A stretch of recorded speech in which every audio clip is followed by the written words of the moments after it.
Que a presença do Senhor, então, glória a Deus, nesse momento. Glória a Deus! Estava aqui procurando o Senhor. Termina de gravar aí quando chegar no 9. Quando chegar no 9, você me dá. Chegar no 3. Chegar no 9. Aleluia. Quem pensou no dia hoje que era feia, quando chegar amanhã vai ter surpresa.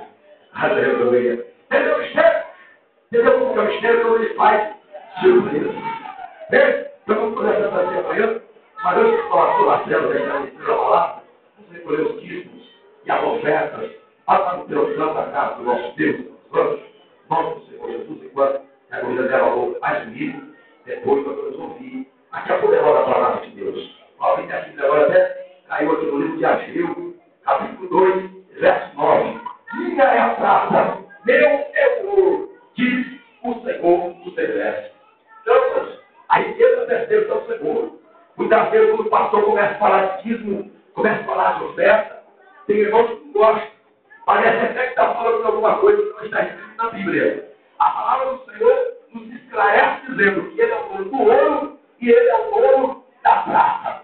Então toda riqueza pertence ao Senhor dos Exércitos. Amém, irmãos? Então, aquilo que Deus tem te preparado, então, retribua na casa do Senhor com alegria. Porque a Bíblia diz que Deus, Ele não ama aquele que está com tristeza, ou por aquele que está por necessidade. Mas Deus ama aquele que está com alegria em nome do Senhor Jesus.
Onde vai, aparentemente vai, mas em uma página, já não tinha mais.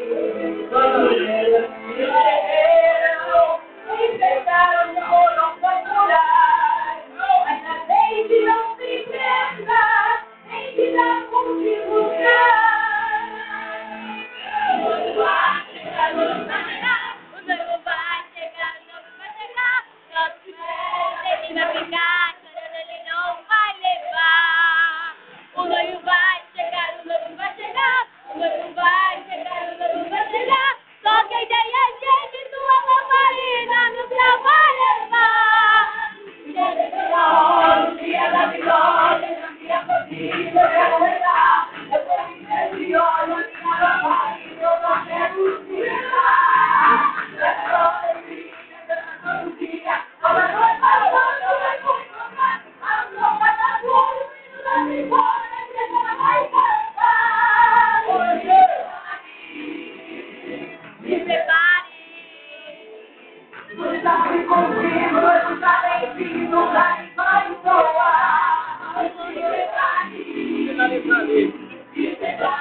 Vai